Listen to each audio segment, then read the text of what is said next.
आप सब लोगों के आशीर्वाद से माननीय वसुंधरा जी ने उस योजना को बनाया। आपके आशीर्वाद से मैं भी आपका विधायक था, मंत्री था। हमने तो मिलकर सोचा इस बारां जिले के अधिकांश गांवों को खेतों में पानी मिलेगा, सारे खेतों में हरियाली होगी, सारे खेत खाद्यान्न से भर जाएंगे, अनाज से भर जाएंगे, और सारे खेत अनाज से भरेंगे तो सारे मेरे भाइयों और बहनों के घर भी अनाज से भर जाएंगे। और जब अनाज से घर भर जाएंगे तो मेरी माता और बहनों और भाइयों के पास भी अच्छा पैसा आएगा, ठीक प्रकार का भोजन करेंगे, ठीक प्रकार का कपड़ा पहनेंगे, अपनी बेटी की शादी ठीक तरह से करेंगे, बेटे की शादी ठीक तरह से करेंगे, बेटी और बेटी की पढ़ाई ठीक तरह से कराएंगे। दुर्भाग्य से मेरी गलती कहूं या आपकी गलती कहूं या हम सबकी गलती कहूं, भारतीय जनता पार्टी की सरकार नहीं आई, माननीय वसुंधरा जी मुख्यमंत्री नहीं बनी, कांग्रेस की सरकार आ गई, अशोक गहलोत मुख्यमंत्री बन गए, पानाचंद मेघवाल यहां से एमएलए बन गए, तो क्या हुआ? वो बांध अकाउंट बांध जिसको परवल सिंचाई परियोजना करते हैं उसका काम ठप हो गया। मैं बधाई देना चाहता हूं भारतीय किसान संघ को। तो भारतीय किसान संघ ने जबरदस्त आंदोलन किया तो कुछ दिन पहले कांग्रेस के लोग ने कहा हम परवल सिंचाई परियोजना का हमने वन विभाग की आपत्ति हटा ली है। क्या हुआ? जैसे आप घर बनाए और आपका पड़ोसी आपके घर बनाने से रोके और कोई समझा दे पड़ोस वाला तो कह दे कि तू घर बना ले, उसके पहले से घर बन जाएगा क्या? अरे बहुत सारी अड़चने हैं, केंद्रीय जल आयोग है, जल संसाधन मंत्रालय है, टीएसी टेक्निकल एडवाइजरी कमेटी, तकनीकी सलाहकार समिति जिसको कहते हुआ है, प्रशासनिक स्वीकृति निकलेगी और फिर नोटों की बारी आएगी। 4,500 करोड़ रुपए खर्च होंगे। अशोक जी गहलोत ने तो बजट में घोषणा की ही नहीं, तो भाइयों और बहनों बनेगी कहां से? लेकिन पानाचंद मेघवाल और सड़क चोर प्रमोद जैन भाया, उसने कहा हम बना रहे हैं। कैसे बनाओगे? पैसा है गारंटी में? बजट पास करवाया क्या? बजट में घोषणा हुई है क्या? सीडब्ल्यूसी से अनुमति मिल गई क्या? प्रशासनिक स्वीकृति हो गई क्या? पैसों का इंतजाम हो गया क्या? अरे बारां जिले की जनता को बेवकूफ समझते हैं। अरे नेताओं, ओ पानाचंद मेघवाल, ओ प्रमोद जैन भाया, तेरे से ज्यादा शुद्ध अनाज हमारे किसानों ने खाया है। तूने चोरी का माल खाया होगा, मेरे क्षेत्र के लोगों ने अनाज पैदा करके शुद्ध अनाज खाया है। तेरे से ज्यादा बुद्धि रखते हैं रे। क्या कहूं मैं? शब्द कहूंगा तो तुम कहोगे मदन दिलावर मन से कुछ भी बोल देता है, इसलिए मैं बोलता नहीं। बहुत सारे लोग आज कवाई की साइड से आए हुए, उधर कवाई, सकतपुर, हाथी जुनौद उधर से आए होंगे, बपाव साइड से जो रोड आता है इसका क्या हुआ? रोड चोरी हो गया। अब ये जयपुर से बड़े बड़े नेता आए, वो सोच रहे होंगे मदन दिलावर कैसा आदमी है, रोड भी चोरी होता है क्या? इसका दिमाग खराब हो गया क्या?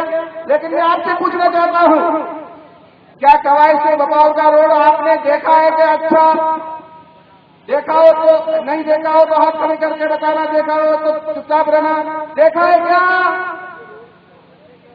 कवाई से बपाव का अच्छा रोड है क्या? देखा है क्या? नहीं, चोरी हो गया। 13 करोड़ रुपए चोरी हो गए। प्रमोद जैन भाया पानाचंद मेघवाल खा गया। और क्या हुआ? मुझे जाकर के एंटी करप्शन में रिपोर्ट दर्ज करानी पड़ी। भाई बोला मेरा रोड चोरी हो गया है, इन दुष्टों को पकड़ो। अब एसीबी घूम रही है, कभी तो दबाव आ रहा है गहलोत का। मेरे लोगों को मत पकड़ना, मेरी जो नानी की नानी है ना सोनिया जी, उसके पति थे ना राजीव जी, उन्होंने ही हवाई जहाज खरीदने में खाया था, जिसमें ये तुम्हारे केले चपाटी सड़की तो डामरी तो गिट्टी तो खाइए। अरे प्रमोद जैन भाया पानाचंद मेघवाल बना है रे, ये भारतीय जनता पार्टी की सरकार आ रही है, सारे हेलीकॉप्टर चोरने वालों को या सड़क चोरने वालों को पकड़ करके जेल में डाल देंगे। फिर कुछ लोग कहेंगे उनके पाटीदार, अरे कैसे क्या करते हो बेचारे को, इसको क्यों डालते हो? अरे बेचारा है क्या ये?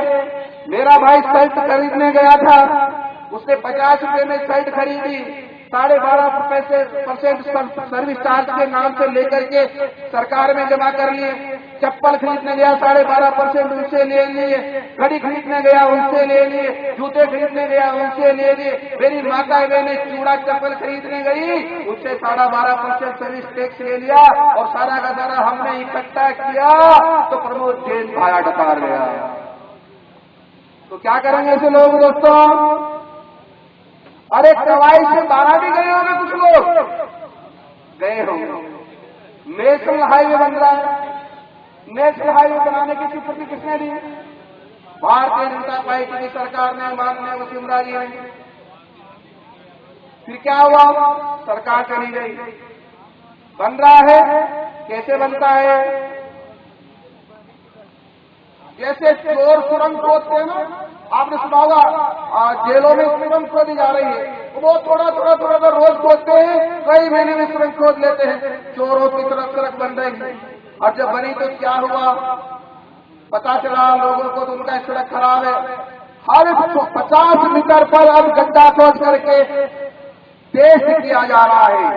टेस्ट में सारी की सारी सड़क फर्जी पाई जा रही है। अरे कहाँ बचेगा रे, कहाँ जाएगा रे? ये लूट माट क्यों हो रही है रे? हमारे पैसे को लूट रहे हैं। और क्या कहा इन्होंने हमसे? हे गरीबों, बीपीएल वालों, तुमको 1 रुपए किलो गेहूं देंगे। तुम्हारे काका जी का था क्या? देना चाहिए था, और देना चाहिए था, सस्ता देना चाहिए था, लेकिन क्यों नहीं दिया? तुम 1 रुपए किलो गेहूं घटाने के बजाय मेरे मजदूर की 50 रुपए रोज मजदूरी बढ़ा देते तो 750 रुपए मिलते। तुमने 35 रुपए घटा करके उनको लूटने का प्रयास किया। गांव में कहते हैं गुड़ दे के कड़ूलिया खोलने का प्रयास। ये चोर लुटेरे डकैत यही करते हैं, गुड़ दे के और कड़ूलिया खोलते हैं। ये ऐसा हमसे कर रहे हैं। क्यों कर रहे हैं भाई? आज मैं अखबार में पढ़ रहा था, फर्जी दवाइयों की फैक्ट्री पकड़ी। हमने मालूम किया है दवाइयां कहाँ जाती थी? ये दवाइयां राजस्थान सरकार खरीदती थी।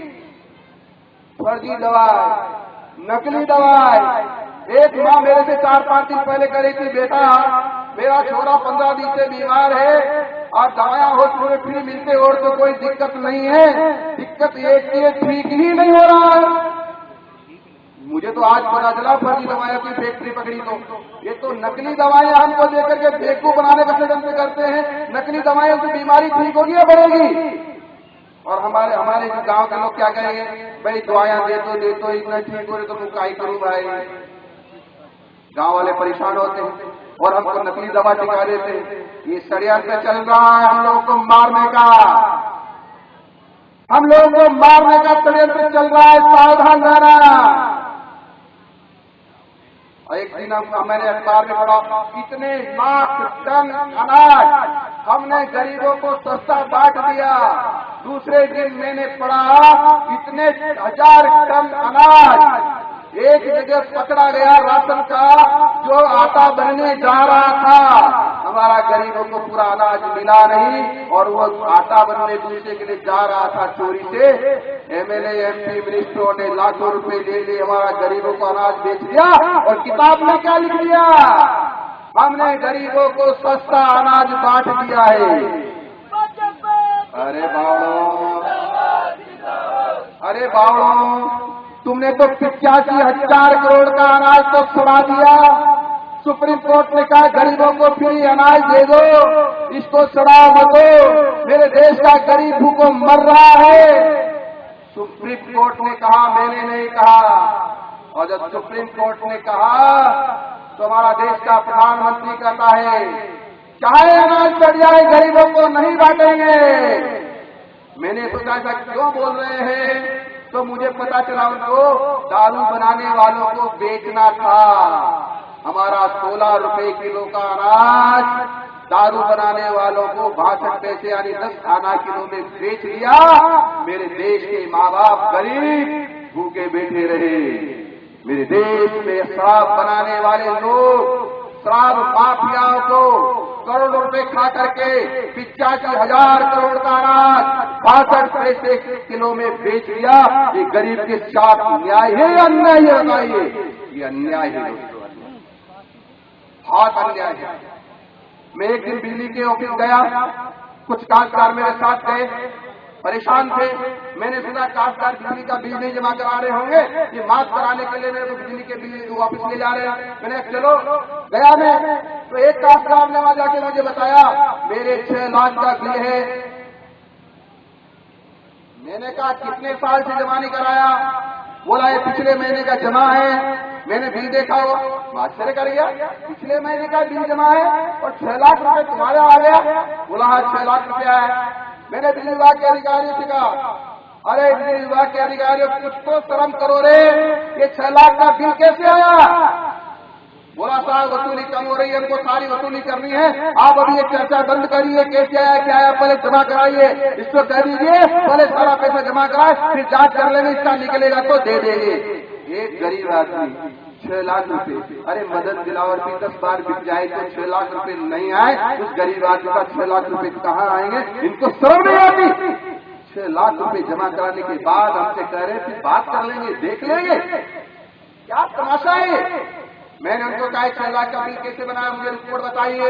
बोला हमने जांच किए साहब, आप ऐसे तो कैसे बोल रहे हैं, हमारे ऊपर संदेह है क्या? मैंने कहा संदेह नहीं है, तुम तो ईमानदार सरकार के ईमानदार अधिकारी होंगे, पर मुझे बता तो दीजिए। तो भागा जाकर के एक कागज लेके आया, बोला ये देखो। मैंने देखा वास्तव में उसने जांच करके लिख रखा कि इतने लाख का बिल वाजिब है। फिर मैंने बिल देखा, 13 जनवरी को बिल जारी हुआ और उन्होंने वो बिल बनाया,